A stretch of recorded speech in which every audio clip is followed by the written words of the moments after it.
Branding is far more than a logo, and it's far deeper than just visuals.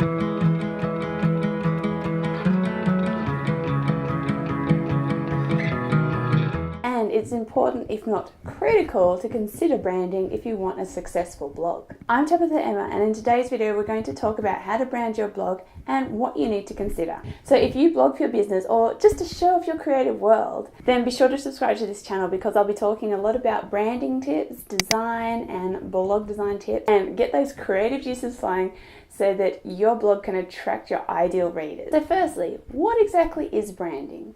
Now, branding is far more than just your logo or that beautiful banner you put at the top of your blog. Your branding is actually how you make your readers feel. So when they hit that blog page, how do they instantly feel when they look at your blog? It needs to convey to a person a bit about who you are, the kind of vibe and feel, and what they're going to expect from the blog. Because they're not going to instantly just dive in and start reading things. They're going to create an impression pretty quickly and decide whether this is the kind of blog they want to read and dive deeper into. Branding is what creates that initial gut feeling. It's an emotional response, and it makes people feel a certain way about it before they've even rationally thought about it. So you want to be one step ahead and get inside your audience's head before they hit your page to make sure that you're creating the feeling that you want them to feel. So look at some of the blogs that you just love and adore. What do you feel about it when you're on their page? Do they bring you into this amazing creative world that you just can't wait to be part of? Is it bright, poppy and colourful and makes you feel cheerful and excited and happy? How is it that you feel when you hit that page? And how do you want your audience to feel when they hit your page? Perfect blog branding needs to evoke that feeling that you want them to feel. Otherwise, it's going to fall flat. They're not going to get that experience that you want them to get from your blog, and they're not going to take the time to dive deeper because you're not giving them that initial feeling and give that good impression first time. Anyways, you want to create an experience so that people want to keep coming back, want to keep diving into your content and want to share it with other people because it feels more than just some text on a page and maybe a few pretty photos, but it feels like this world that they're diving into. Because with the internet, it can sometimes feel a little impersonal because it's not like we're actually there face to face with people or walking into a shop where you've got all the beautiful decorations everywhere. So that's why branding a website and a blog is so important, because we want to create that experience as much as we possibly can. So before you design your blog or redesign your blog, you need to really sit down and consider what it is you want to make your readers feel and what experience you want to create for them. You don't just want to be slapping things together trying to make it look pretty and not actually spend the time thinking about the purpose behind what you're creating. Whatever your reason for blogging, you want to create loyal followers, and that can be done through consistent branding and creating that environment and feeling. So here are some key reasons why you need to brand your blog. Firstly, it clearly highlights who you are and sets you apart. So you don't just look like every other blogger out there, but you have a distinct look and style. Next, it makes your blog clearly identifiable. So not just the actual blog itself, anything that comes from your blog. So like if you're pinning your posts on Pinterest, when people see your pins, they instantly know, oh, that's from that blogger. You start to become really identifiable and recognizable and memorable, and that is really important. It also creates an emotional connection and creates that really strong community and following because people feel like they're part of something. You're not just spewing out information at them, but there's that emotional side to it. They feel more connected to it and feel like they're more of a community that's working together and learning things together or, discussing a topic together. So you really want to be creating that environment and doing that by branding your blog. It also gives your blog character and personality because people aren't meeting you face to face, and while they're reading your posts and seeing some pictures and starting to get a bit of an idea of your personality, that branding just adds that extra layer of that personality so that they feel really connected to you and they feel like they're really getting to know you, and there's that real connection, and it helps to build trust. It also helps to create that initial impression about who you are, who you're for, and what you're all about. Because if someone just is randomly Googling something and coming across your blog, they want to know, is this blog even for me? Is this something I want to, read more posts on? Or, if I just stumbled upon something and this really isn't the kind of thing I want to be reading more about. So you want to create that initial impression so that people can quickly identify, is this a blog that I'd be really interested in or not? And is it aimed at someone like me? It also shows your values and what you believe is important, which is another community builder, because people then feel that they're working towards common goals and common values and believe in similar things. But if you're talking about something where you have particular values, you want to be sure that those values are very strongly represented so that people that also believe in those values will feel a lot more part of what you're putting out there. And if they don't agree with it, they can quickly say, no, this isn't for me. Also, a bit like a magazine, it has that aspirational aspect.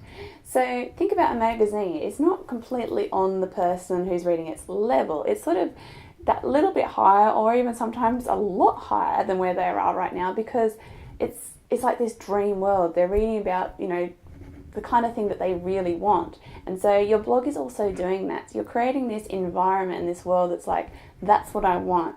Because by doing that, then they really want to dive into your content, because then they think, you know, if I'm start following along with whatever this person is showing, whether, you know, it's a tutorial or a how-to, or, you know, some tips and ideas on how to do things, they think that if they start reading that content, start trying out some of those things, they're going to become more and more like that thing that you're aspiring them up to. And it doesn't have to be anything complex. It could be just, you know, they just want this dream beautiful home, and you teach them different ways to create that beautiful home.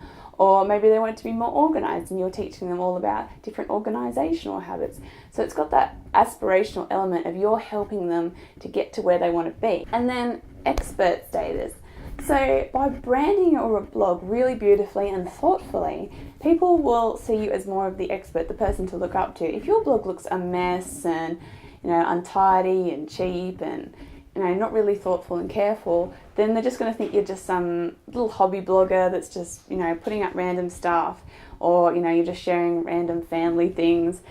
But if you really brand it, and really brand it with a lot of thought and care, then people will see you as more this expert that they're going to look up to, and they're going to want to really dive into your content and learn from you because of that. And finally, it creates trust. It makes it look like you're serious about this, that, you know, you've spent some real time creating something that's really beautiful and special, and you probably spent money too trying to get to that point. And so people are going to trust you more because they can see that you're quite serious about this blog and you're putting a lot of effort and thought into it, and so they're going to get value back from it too. So now that I've convinced you that you actually need to be branding your blog and not just making it randomly pretty or throwing it together, what elements of your blog do you actually need to consider when it comes to your branding? So firstly, the obvious one, the logo, or, you know, the banner at the top. That first thing that they're going to see. You don't just want to be throwing it together or just picking some random fonts. You want to be sure that it's creating that first impression and gives people a little bit of a hint of what your blog's all about. This also doesn't mean overdoing it though. It doesn't have to show absolutely everything, but it needs to create that initial impression so that people instantly are getting an idea of the kind of blog that they've landed on. Next, a photo of yourself.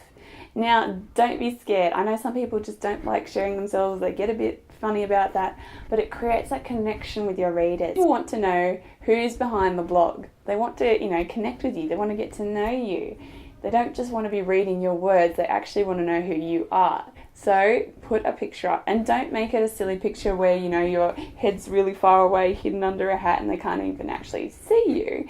You know, actually show your face and make it friendly and smiling, and make it appropriate to your brand too. Really think about that. So, like, if your blog's all colourful, fun and playful, then you probably want a photo of yourself that is colourful, fun and playful. Then you've got to be very careful about the colours you choose. Colour psychology create a big impact on how people feel about things. So you need to be using the right colours that really evoke the right emotions that you want to evoke in your readers.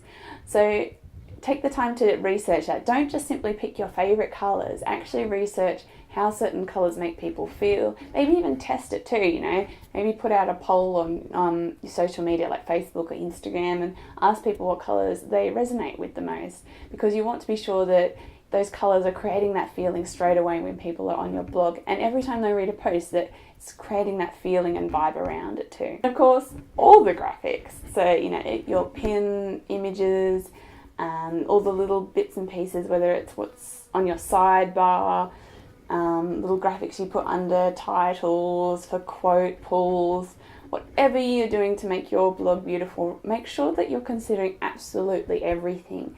Don't let anything get forgotten. You know, really take the time to think about the details. Make that little detailing really thoughtful. Get fun and surprising and a wonderful experience for them. And then something a lot of people don't put a lot of thought into is the fonts. So you don't just want to be picking random font or just a font that you feel like you like right now. Fonts actually send messages too. They actually create feelings and vibes. And you also don't want to overdo it and use too many fonts. So really you want a maximum 3 fonts on your blog. So you probably want a font that's going to be your body copy and a font for titles. And then if you want a third, it could be a more playful font that you use for special titles or to put on top of graphics or your header. So if you want your blog's branding to look very formal and sophisticated, then you want to be using things like serifs and very traditional fonts. Whereas if you want something that's very playful and fun, you want more lighter sans serif fonts and maybe a real playful script font too. And something with blogs too is that you need to be sure that that font is very readable and that it's working well on all devices, so it's easy to read when you're on your phone as well as it is on the actual computer, because remember, people are going to be reading your blog on various devices, and because they're actually reading a blog post and they want to read it, you want to be sure that it's very easy to read. And then the layer and the theme you use. So whether you're buying a theme or coding it yourself, whatever you decide to do, make sure that overall layout is thoughtful and creates the kind of feeling you want. So if you want something that feels light and airy, you want something that's really spacious with lots of room and feels like there's plenty of room to breathe as they scroll through and read posts. Whereas if you want something that feels like this fun, scrapbooky, playful, crafty kind of vibe, you might want it a little bit more busy. So you really need to think about what kind of feeling you want to create through your actual layout too. And then there's the photos and images you use in your post. So I know you might not be a photographer, but the better you can get at taking photos and taking photos that feel appropriate to your blog's branding. So if you want it light and airy, be sure that you edit your photos so they feel really light, lots of white and bright. Or if you want that more grungy feel, make sure you're creating that in your actual photos so that they get that feeling when they look at all your images as well. And off the actual blog, when it comes to things like print stuff, think about things like, if you're going to events, you want to be having things like business cards or flyers, or if you sell products as an offline from your blog, if you go to markets, banners or whatever, anything that might be more print worthy, make sure it actually lines up with your blog. So if someone sees it, or you give them a business card and then they later go onto your blog, there's no disconnect there. That print material has the exact same branding and feeling as the actual blog itself, so that it flows nicely. It's definitely consistent. The same with social media images. So because they're not on your actual blog itself, make sure that they're giving off that exact same brand feel, so that when people see them, if they're really attracted to that, they get that exact same feeling when they actually click through and go to your blog post. So there's lots to consider with your blogging,